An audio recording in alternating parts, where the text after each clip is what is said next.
Vamos a comenzar a describir lo que vamos a llamar el gas de electrones en el sólido, que es un modelo que se comenzó a desarrollar a principios del siglo pasado para describir algunas propiedades de los metales, ¿no es cierto? Básicamente fue Drude quien comenzó a explorar este modelo y propuso utilizar la distribución de Maxwell-Boltzmann para los electrones en un metal. En ese momento el modelo que predominaba del átomo correspondía a un núcleo y con los electrones a su alrededor formando una especie de mar. Entonces lo que propuso Drude es considerar a los electrones como un gas de partículas y utilizar la misma teoría que se conocía para un gas clásico, ¿no es cierto? Entonces ahí es donde entra la función de distribución de Maxwell. Fíjense que en la figura vemos cómo esa función de distribución varía con la relación entre la energía cinética de las partículas y la temperatura del sistema. Entonces, por ejemplo, supongan que tenemos una temperatura dada. Lo que esa función de distribución de Maxwell-Boltzmann me dice es que a medida que disminuye la energía cinética de las partículas, la probabilidad o el número de partículas que voy a encontrar con esa velocidad en un determinado volumen aumenta, ¿no es cierto? Es decir, a bajas temperaturas, la energía cinética de las partículas va a disminuir, o sea, voy a tener mayor cantidad de partículas con menor energía.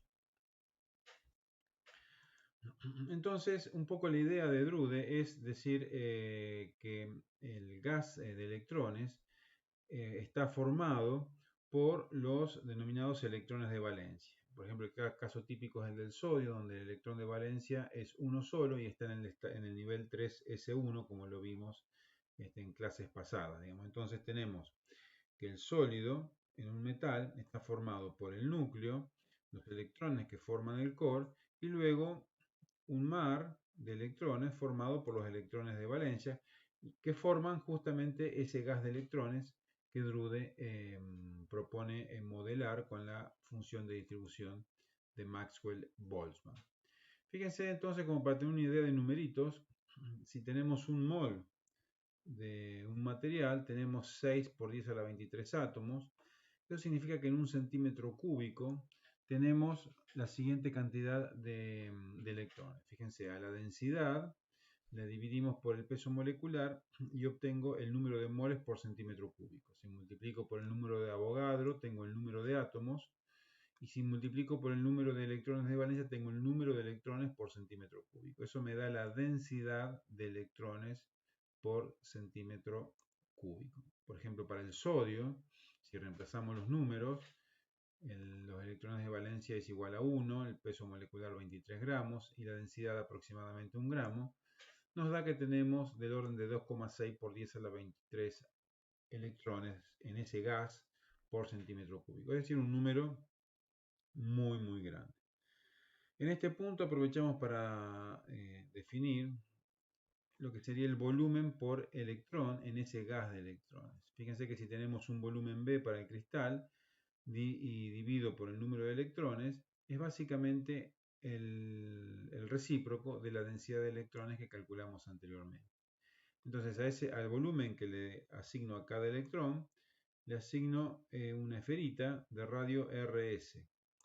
Si la calculamos, RS es del orden de 2 Armstrong, lo cual es más que razonable y coincide con las distancias interatómicas que nosotros ya estuvimos viendo entre átomos. Básicamente esa distancia interatómica me está diciendo que es del orden de 4 Armstrong, o sea que está en el orden de los Armstrong, o sea que está bien, es lo que esperábamos obtener. Ahora, para utilizar este modelo, Drude propone como aproximaciones que los electrones no interactúan entre sí, digamos, intenta acercarse al modelo de partículas para un gas clásico, entonces los electrones no interactúan entre sí, no hay repulsión coulombiana entre ellos, tampoco hay interacción con los núcleos, entonces ahí tenemos que los electrones son libres, si no interactúan entre sí son independientes. Drude propone que los átomos están colisionando.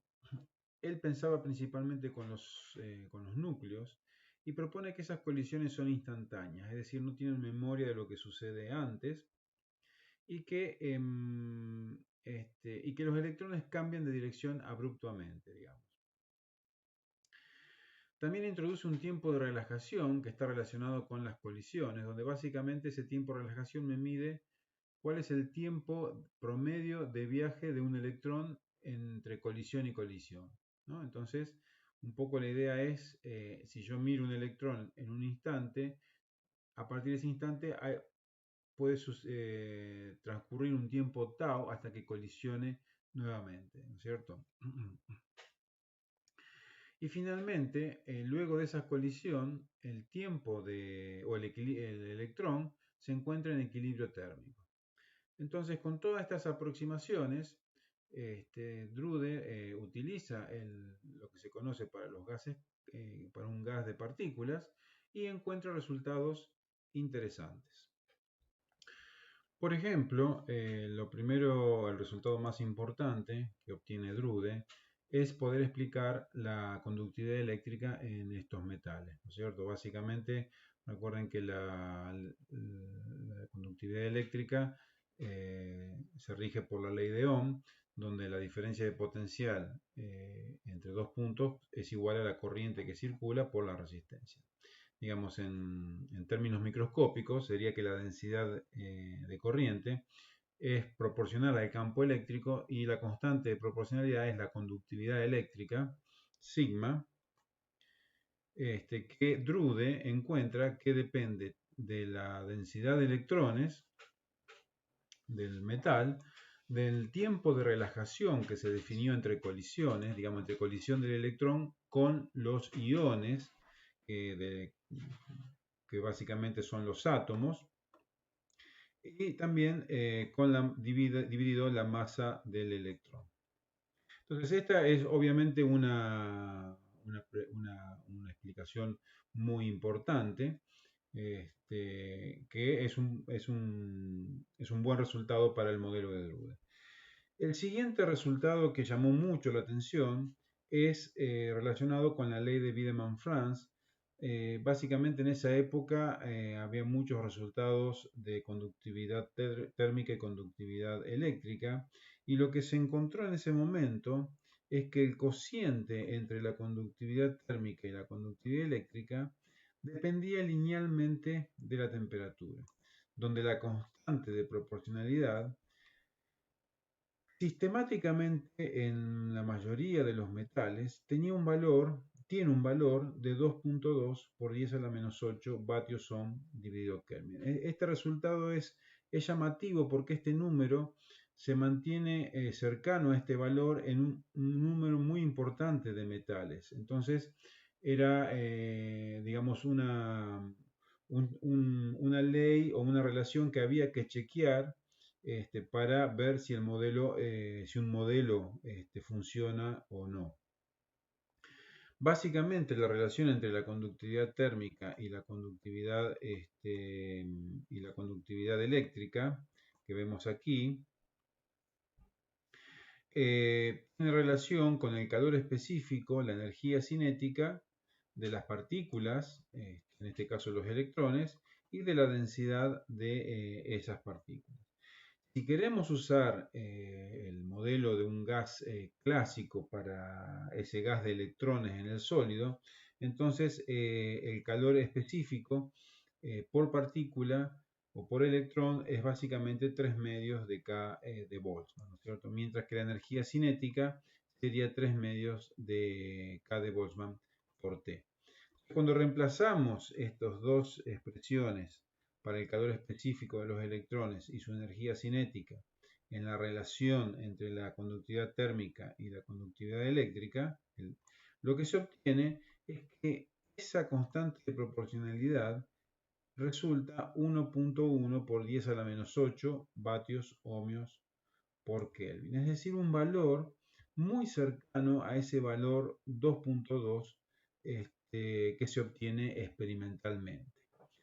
Incluso más, Drude en su trabajo original se equivoca en un factor 2 y reporta que como consecuencia de la teoría del gas de electrones usando la teoría clásica, ese valor es del orden de 2.2. O sea que él reporta un acuerdo casi perfecto entre los valores experimentales y el valor teórico que surge de este modelo utilizando el gas de electrones, o sea, utilizando un gas clásico para explicar el gas de electrones. El problema en todo esto surge a la hora de tratar de explicar el calor específico correspondiente a los electrones en el sólido. O sea, los valores experimentales no coincidían con el valor clásico, donde el valor que se predice es un valor muy elevado respecto de los valores que se observan experimentalmente, digamos. Entonces, ahí había un problema que no se podía explicar. Lo que vamos a ver más adelante es que para poder explicar estas discordancias era necesario obviamente introducir la mecánica cuántica y en particular el principio de exclusión de Pauli, que me explica que no puedo tener 12 más de un electrón con iguales números cuánticos en un determinado nivel de energía. Y se va a poder ver más adelante que en este caso, en el caso de la ley de Wiedemann-Franz, el calor específico está, de un gas clásico está sobredimensionado en 2 órdenes de magnitud, mientras que el cuadrado de la velocidad está subdimensionado a 2 órdenes de magnitud. Entonces, lo que sucedió es que esos dos errores se cancelaron y dieron lugar al valor correcto para la relación entre la conductividad térmica y la conductividad electrónica. O sea que este resultado fue completamente casual, sin embargo fue realmente llamativo en su momento. Entonces, para poder avanzar en el desarrollo del gas de electrones y poder explicar principalmente el comportamiento del calor específico, Sommerfeld lo que propone es introducir la mecánica cuántica, reemplazando la distribución de Maxwell-Boltzmann para un gas de partículas por la distribución de Fermi-Dirac, ¿no es cierto? Aquí tenemos la ecuación para la distribución de Fermi-Dirac, que básicamente nos dice cuántas partículas por unidad de volumen vamos a encontrar con una determinada velocidad. Fíjense que aquí tenemos la energía cinética y aquí aparece una constante o un número, K de Boltzmann por T0,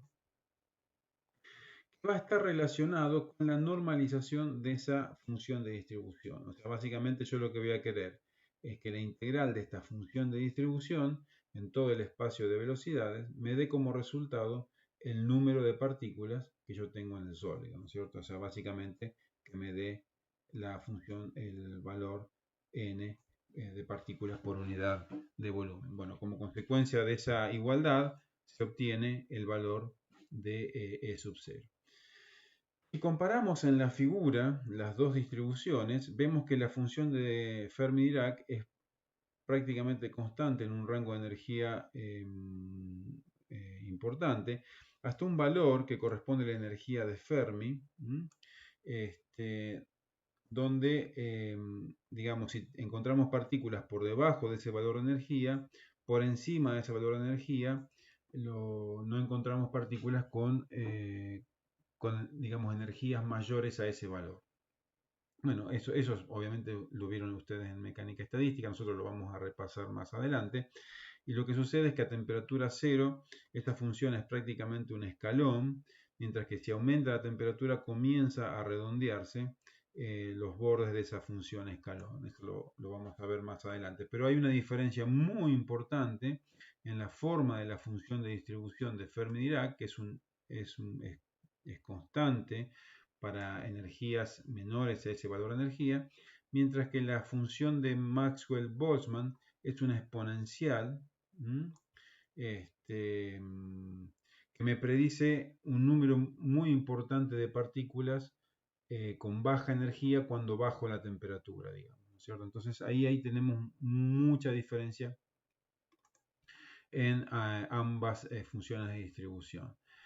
Entonces, básicamente el modelo de Sommerfeld lo que propone es utilizar las ideas de Drude, es decir, aquí sigue valiendo que los electrones no interactúan entre sí, que los electrones no interactúan con los núcleos, es decir, que son libres en ese caso, si no interactúan entre sí se denomina que son, o se dice que son independientes.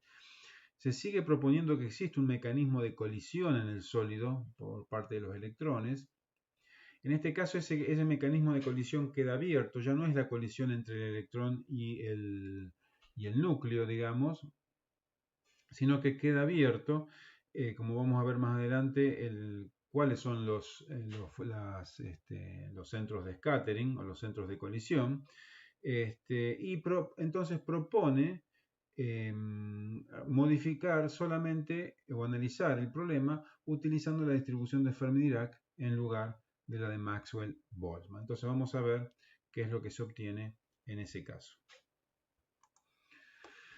Entonces lo que tenemos que hacer es ver cómo introducir la mecánica cuántica en la descripción de ese gas de electrones que tenemos en el sólido. A nosotros nos va a interesar la descripción a temperaturas mayores que 0. Recuerden que estamos intentando explicar el comportamiento del calor específico, que es el principal problema del modelo de Drude, digamos, ¿no es cierto? Entonces, tenemos que ver qué sucede a temperaturas mayores que 0. Sin embargo, vamos a resolver inicialmente qué sucede a T igual a 0, que vendría a ser el estado fundamental del gas de electrones. Lo que vamos a ver es que esta solución a T igual 0 es un muy buen punto de partida para luego entender qué sucede a temperaturas mayores, digamos. Para varios efectos o varios comportamientos es un buen punto de partida. Entonces recuerden que estamos hablando de n electrones en un volumen B del metal, y que estamos utilizando las aproximaciones que propuso Drude en su modelo todavía. Básicamente los electrones no interactúan entre sí, o sea que no hay un potencial de interacción entre los electrones. Tampoco interactúan con los núcleos, es decir, que tampoco tenemos un potencial que indique la interacción entre el núcleo y los electrones del gas de electrones, ¿no es cierto? Entonces, eso, como vamos a ver, va a simplificar mucho la resolución del problema. Y el segundo punto que vale la pena destacar es que esos electrones están confinados en un volumen B, que es el que corresponde al sólido. Entonces, como hablamos de electrones que pertenecen al gas de electrones, sobre los cuales no existe ningún potencial que esté actuando, y además están confinados, lo que tenemos que hacer es básicamente resolver la ecuación de Schrödinger para este problema. Entonces, vamos a comenzar resolviendo la ecuación de Schrödinger y encontrando cuáles son los estados que tienen esos electrones disponibles para ocupar. Y una vez que los determinemos, vamos a utilizar el principio de exclusión de Pauli para ver cómo esos electrones ocupan esos estados electrónicos. Entonces, lo que tenemos que resolver es, en principio, la ecuación de Schrödinger que está expresada aquí, donde básicamente el potencial de interacción es igual a 0, es nulo. Entonces la ecuación es muy sencilla, es una ecuación diferencial, aquí se ve de segundo orden, donde básicamente es un problema de autovalores y autovectores nuevamente, donde los autovectores son las funciones de onda, que son solución de la ecuación de Schrödinger, y los autovalores corresponde a la energía de esos niveles de energía, o de esas autofunciones, que viene expresado por E. La solución a esta ecuación diferencial, ustedes ya lo saben, básicamente son ondas planas que están caracterizadas por un vector de onda K. Fíjense que para la resolución del problema lo que tenemos que hacer es definir el volumen. Entonces lo que vamos a hacer es definir que el volumen es básicamente un cubo cuyo lado corresponde a la raíz cúbica del volumen. Entonces, la otra condición que surge como consecuencia de definir el volumen de esta manera es que aparece un factor, un prefactor de la exponencial, que es un factor de normalización de la solución de la ecuación de Schrödinger, digamos, ¿no? O sea, estamos en presencia, de vuelta. Ustedes pueden ver que estas funciones de onda son solución de la ecuación de Schrödinger simplemente reemplazando y haciendo las derivadas correspondientes. Van a ver que estas funciones son solución de esta ecuación de Schrödinger. Aparece este factor 1 sobre raíz de b para normalizar la función de onda. Básicamente la normalización viene dada por la integral del cuadrado de la función de onda en el volumen del cristal tiene que ser igual a 1. ¿Está bien? Entonces tenemos las funciones de onda, tenemos los autovectores. Vamos a ver qué sucede con los autovalores. Entonces también es fácil ver que los autovalores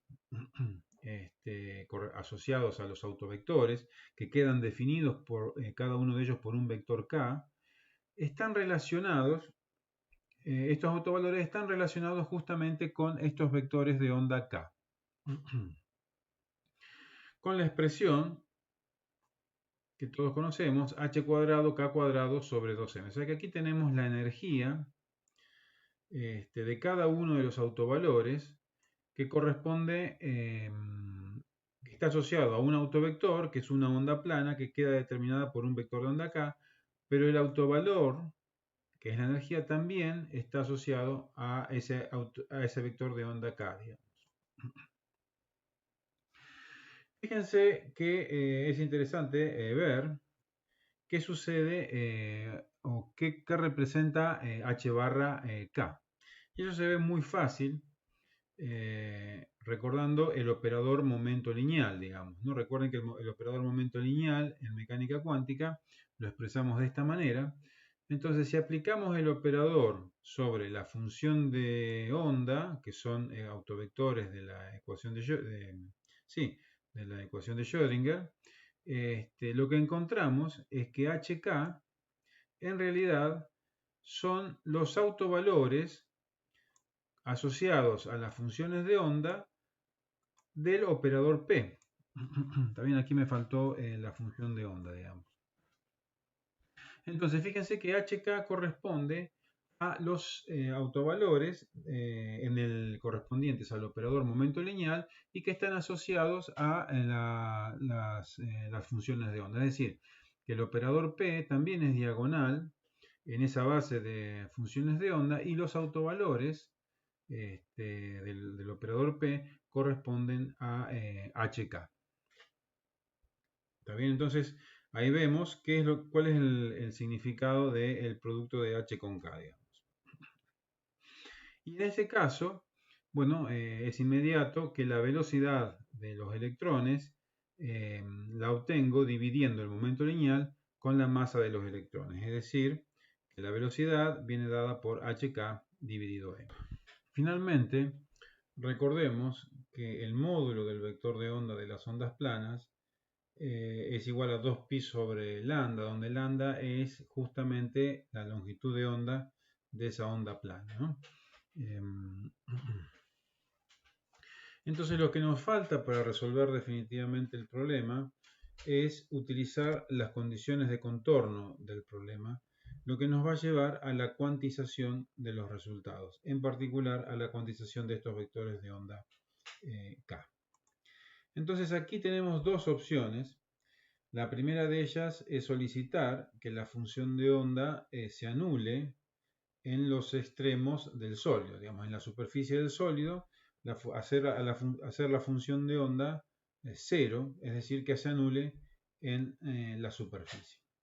La segunda opción es considerar las condiciones de contorno periódicas que se denominan de Born-Karman. En el primer caso, donde pedimos que las funciones de onda se anulen en la superficie, las soluciones que se obtienen son funciones de onda estacionarias. Entonces aquí aparece un detalle que es el siguiente.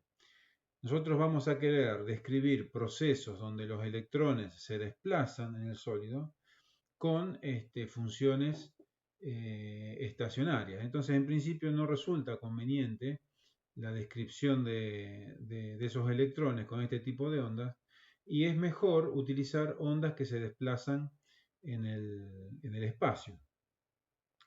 Entonces, por eso es mejor utilizar lo que se denominan las condiciones de contorno periódicas. Básicamente, estas condiciones de contorno periódicas lo que piden es como si el sólido no tuviera fin, digamos, ¿no? Entonces, lo que decimos es que donde termina el sólido es igual a donde empieza el sólido. Entonces, como que tenemos un continuo permanente. Entonces, eso lo escribimos de esta manera. Fíjense, la función de onda al final del sólido, es decir, supongan que x es igual a 0, 0 más L me da el final del sólido. La función de onda al final del sólido es igual a la función de onda al comienzo del sólido. Entonces, de alguna manera estamos simulando un sólido infinito. Esto en 3D se escribe de esta manera, digamos, ¿no? O sea, tenemos la condición de periodicidad en la variable x, en la variable y en la variable z. Gráficamente se puede ver que la diferencia entre ambos tipos de condiciones de contorno sería, por un lado, considerar un sólido de n átomos de esta manera, donde tenemos superficie, que sería el átomo 1 y el átomo n, y en otro caso, si lo pensamos como un anillo de n átomos, donde después del el átomo n vendría a ser el átomo 0, y después viene el 1, el 2, el 3, etc. Entonces ahí tenemos un continuo de átomos en donde de alguna manera simulamos que el sólido no termina nunca, ¿no? Esta sería la figura esta que está aquí abajo, sería otra visión de esa condición periódica de contorno, ¿no? Como si fuera un anillo donde si yo empiezo a caminar nunca encuentro el final del sólido. Entonces, si nos quedamos con la condición periódica de contorno, lo que tenemos es que la función de onda plana, que es solución de la ecuación de Schrödinger, debe cumplir con esta condición que está aquí. Es decir, que e a la i kx por x tiene que ser igual a e a la i kx en x más l. Entonces, la única posibilidad de que esta igualdad se cumpla es que e a la i kx por l, que sería esto que está acá, sea igual a 1. Y lo mismo debería cumplirse con k sub i y también con k sub z. Eso nos lleva a que si yo quiero que esta exponencial sea igual a 1, el argumento de la exponencial tiene que ser un número entero de veces 2pi. Eso significa que i kxl tiene que ser igual a i por 2pi por m. Lo que nos lleva a que kx es igual a 2pi por m sobre l, donde m es un número entero que va entre 0 e infinito, digamos, y que recorre tanto los números negativos como los números positivos. El mismo resultado se obtiene para k sub i, y el mismo resultado se obtiene para k sub z. Entonces, aquí lo que estamos encontrando básicamente es que los valores de k sub i, es decir, kx, ky, kz, están permitidos y que forman parte de la solución de la ecuación de Schrödinger, tanto para la energía como para la función de onda, están cuantizados. Y están cuantizados en una unidad que es igual a 2pi sobre L. ¿Cómo podemos intentar ver esto? Digamos?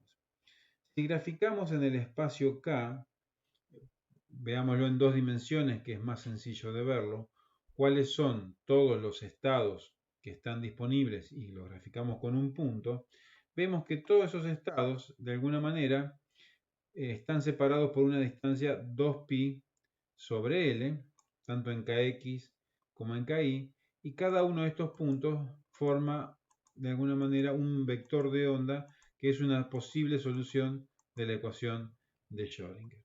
Entonces aquí encontramos una primera relación, que es que el área que ocupa cada uno de estos estados en el espacio K es igual a 2pi sobre L al cuadrado.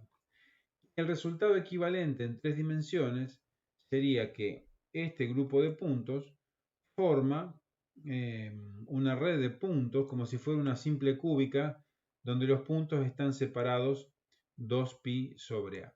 Y en ese caso, el volumen en el espacio K que ocupa cada estado viene a ser 2pi sobre L al cubo. Entonces, nos podemos preguntar cuál es el número de estados en el espacio K que voy a encontrar en un determinado volumen de ese mismo espacio, que llamo omega, de manera genérica. Entonces, el número de estados que voy a encontrar en ese volumen va a ser básicamente el volumen omega dividido el volumen que ocupa cada uno de los estados, que es básicamente 2pi sobre L al cubo. Entonces, este cociente nos lleva a esta expresión, es decir, omega por el volumen dividido 8pi al cubo. Si queremos saber cuál es la densidad de estados en el espacio K, lo que hacemos es dividir omega, es pasar dividiendo omega, y nos queda que es igual al volumen dividido 8pi al cubo. Entonces, para tener una idea de cuántos estados tenemos en un sólido, volvemos al caso del sodio que habíamos visto antes a la hora de calcular cuántos electrones teníamos en el gas de electrones. Habíamos encontrado que el número de electrones por unidad de volumen en el gas de electrones era del orden de 10 a la 22 electrones por centímetro cúbico.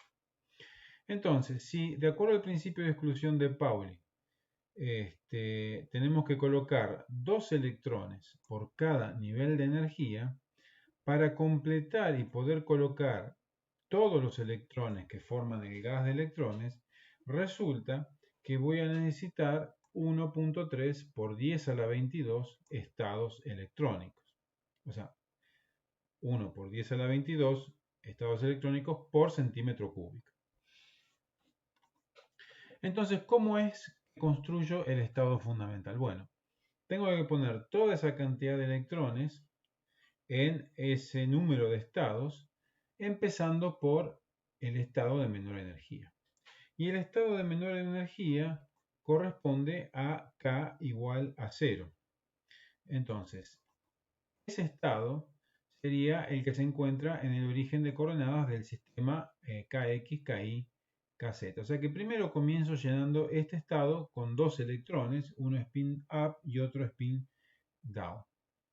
Cuando sigo poniendo electrones, tengo que ir a los que están más cercanos al cero en energía, que van a ser básicamente estos estados que están al lado, que son primeros vecinos, si ustedes quieren, que están a una distancia 2pi sobre L.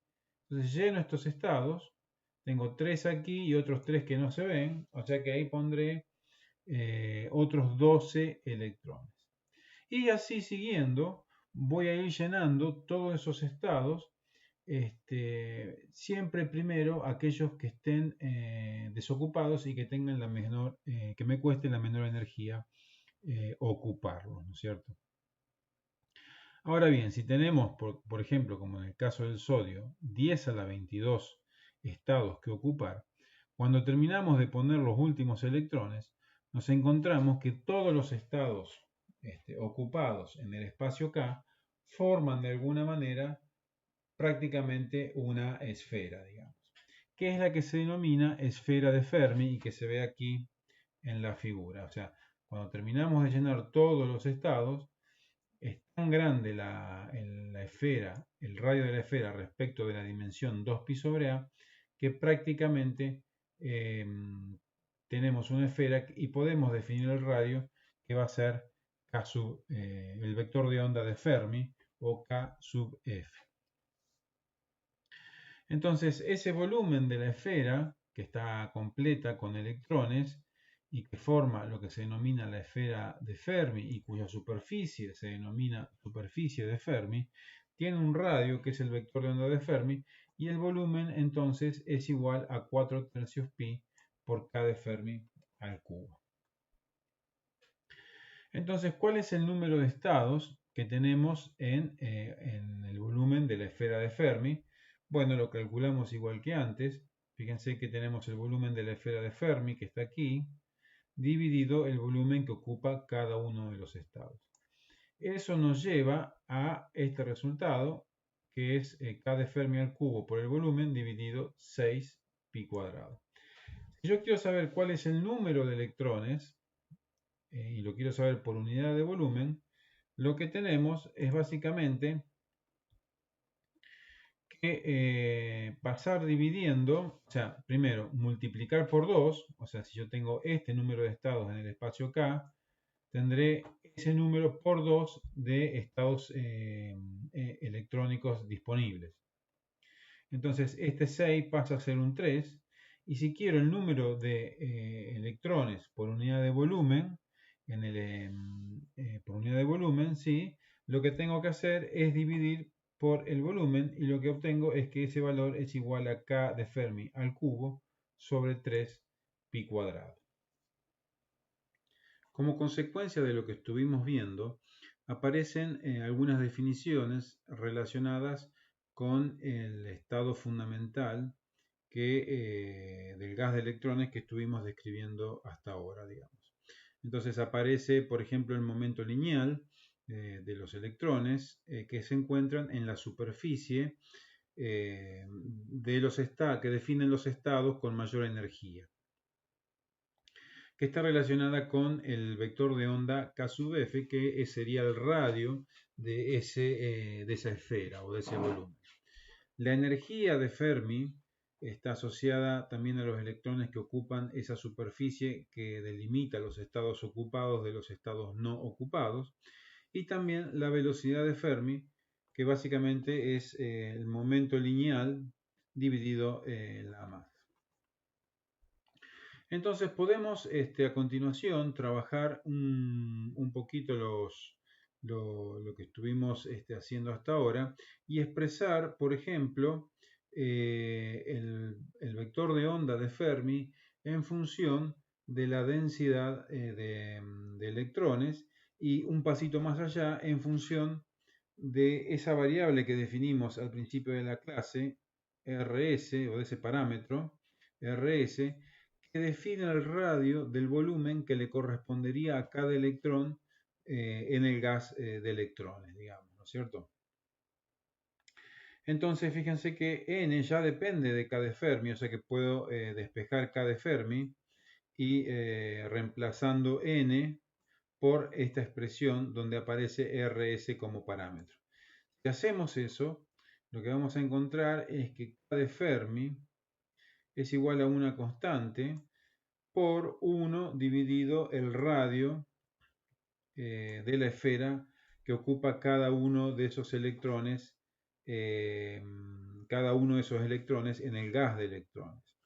Entonces, como RS es del orden de 12 Armstrong, o de 2 por 10 a la menos 8 centímetros, como vimos anteriormente, lo que obtenemos es que el vector de onda de Fermi es del orden de 4 por 10 a la 8 centímetros a la menos 1. En realidad esto no nos está diciendo nada más que algún número.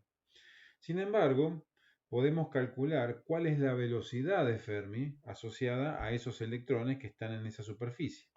Entonces, para hacer eso, tenemos que dividir el vector de onda de Fermi por la masa y multiplicar por la constante de Planck.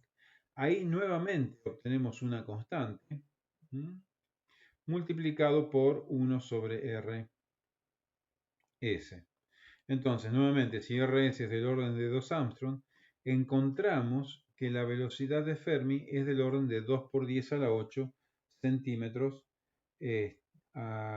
por segundo. Es decir, que lo que tenemos que ver aquí es que este resultado corresponde a un análisis que se está haciendo a temperatura igual a 0.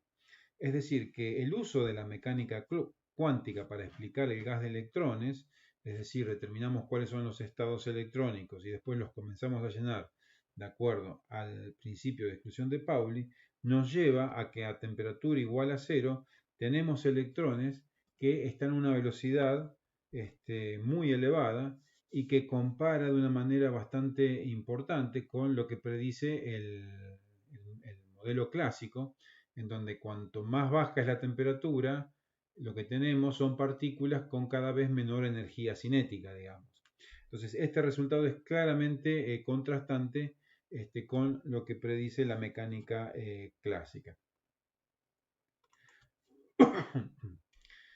Entonces, en este punto, lo que podemos hacer para continuar es calcular cuál es la energía del estado fundamental de ese gas de electrones a temperatura cero, digamos. Ya sabemos cuál es la energía de los niveles más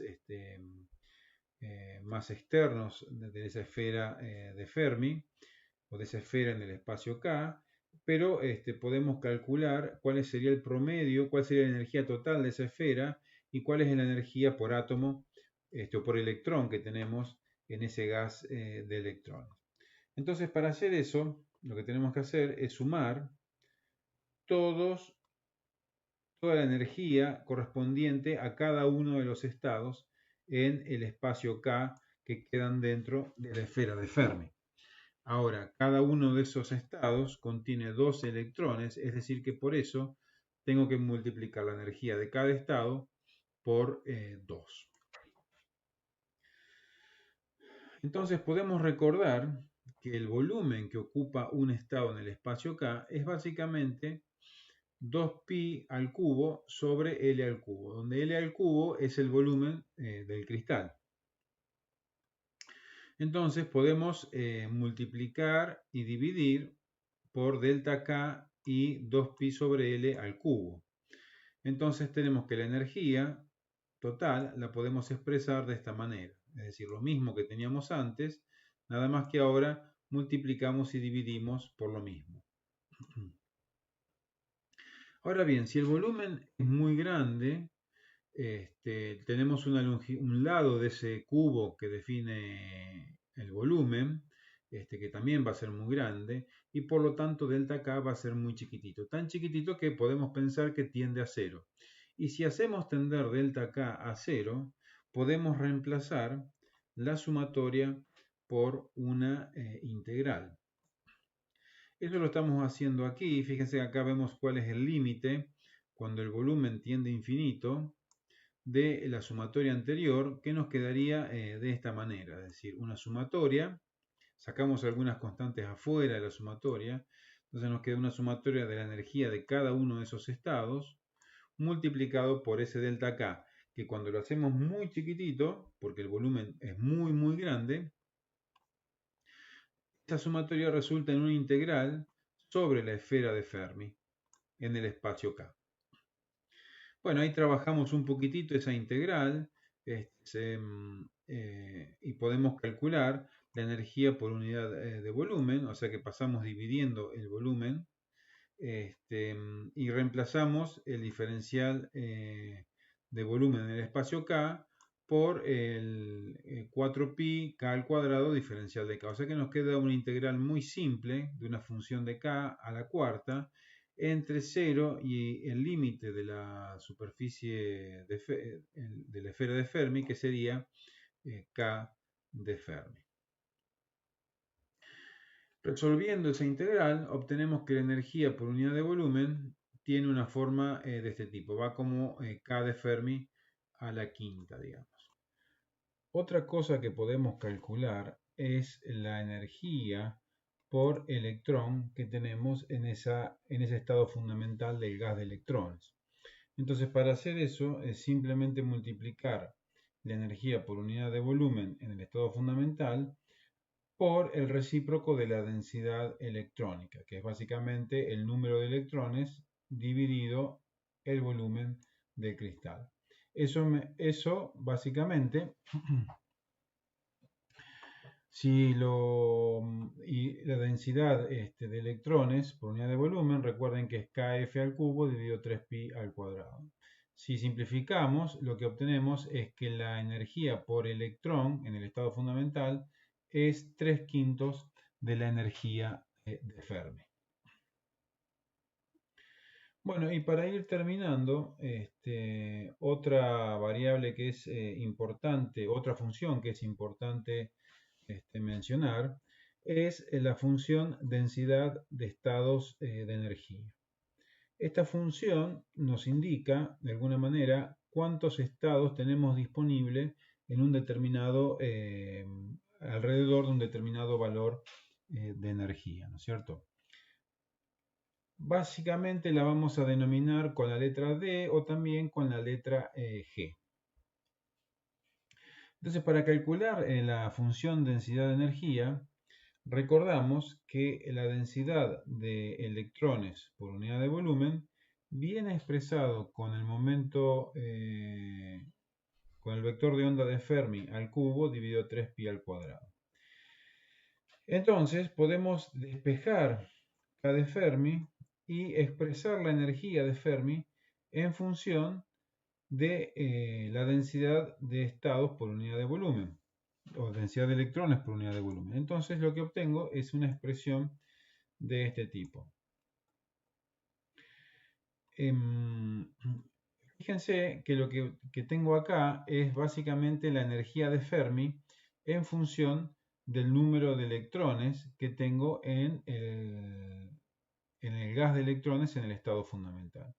Yo puedo hacer lo mismo para una energía cualquiera. Ustedes pueden ver, es muy fácil ver, que si en lugar de elegir la energía de Fermi, elijo una energía menor que la energía de Fermi, y veo cuántos estados tengo en esa nueva esfera cuyo radio es menor que la esfera de Fermi, lo que voy a encontrar es que en esa nueva esfera la densidad de estados tiene la misma forma y es igual a K al cubo sobre 3pi al cuadrado. Entonces la energía me va a quedar en función de un nuevo número de estados electrónicos, debido a que la esfera ahora es menor, entonces el número de estados electrónicos que tengo es menor, que va a ser, o que voy a llamar n'. Entonces, si yo despejo n', lo que tengo es que me queda en función de la energía de esa esfera, pero es una esfera completamente general. Entonces, yo voy a obtener la función densidad de estados de energía haciendo la derivada de esta función n' en función de E. Aquí me faltó poner una n'. Entonces lo importante es que en 3 dimensiones la función densidad de estados es una función que depende de la energía a la 1 medio, va como la raíz de la energía a la 1 medio. Eso se puede ver aquí en esta figura, donde graficamos la densidad de energía en función de la energía a t igual 0. Se observa que la curva va como la raíz cuadrada de la energía, y esta superficie indica todos los estados que están completos a t igual 0, es decir, todos los estados hasta la energía de Fermi. Entonces puede ser interesante determinar cuál es la densidad de estados en el nivel de Fermi, es decir, en la superficie de la esfera. Bueno, se puede reemplazar, se pueden hacer algún trabajo de álgebra, y lo que se obtiene es que la densidad de estados en la superficie de Fermi tiene una expresión sencilla que es 3 medios por el número de estados electrónicos dividido la energía de Fermi. Bueno, entonces esto es lo que tenemos para el gas de electrones, la introducción de la mecánica cuántica para la descripción de un gas de electrones. Entonces ahí vemos cómo quedan cuantizados los niveles de energía, básicamente por la cuantización del vector de onda en el espacio K, y cómo empiezan a aparecer, cómo toma forma el estado fundamental al comenzar a completar los estados cumpliendo con el principio de exclusión de Pauli. Entonces, con esta información En la próxima clase vamos a seguir avanzando en el análisis de lo que denominamos el gas de electrones en un sol.